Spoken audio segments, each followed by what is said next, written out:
అందాలం Ashok garu. Thank you sir. Sir, ఇది గతంలో petition రూపంలో కూడా ఇచ్చినటువంటి అంశమే మళ్ళీ ప్రస్తావిస్తున్నాను అధ్యక్ష.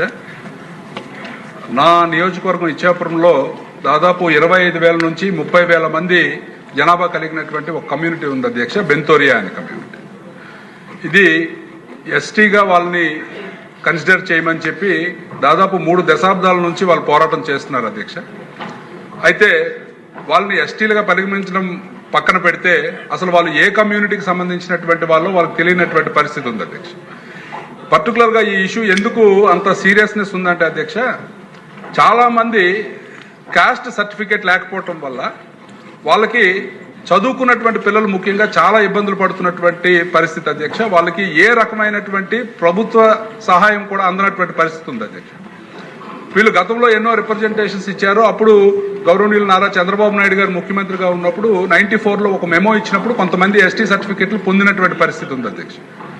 వాళ్ళు ఈ రోజు వరకు కూడా ఎన్నో సందర్భాల్లో ప్రభుత్వానికి విన్నవించుకున్నప్పటికీ గత గవర్నమెంట్లో 2 కమిషన్స్ వేశారు అధ్యక్ష. ఆ 2 కమిషన్స్ తాలూకా రిపోర్ట్ కూడా ఏంటయిందో కూడా తెలియనటువంటి పరిస్థితి ఉంది అధ్యక్ష.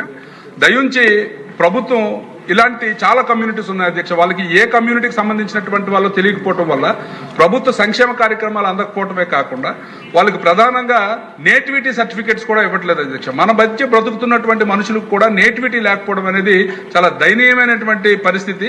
మరి దయించి తమ ద్వారా ప్రభుత్వానికి నేను కోరుకునేది ఏంటంటే, వీళ్ళకు ఉన్నటువంటి సమస్యని ముఖ్యంగా వాళ్ళకి ఇప్పుడు ఏదైతే ఫీజు రియంబర్స్మెంట్ ఉందో, లేకపోతే ఈ రోజు ప్రభుత్వం ఇస్తున్నటువంటి తల్లికి వందనం లాంటి కార్యక్రమాలు కూడా వాళ్ళకి నేటివిటీ లేకపోవడం వల్ల అందే పరిస్థితి లేదు.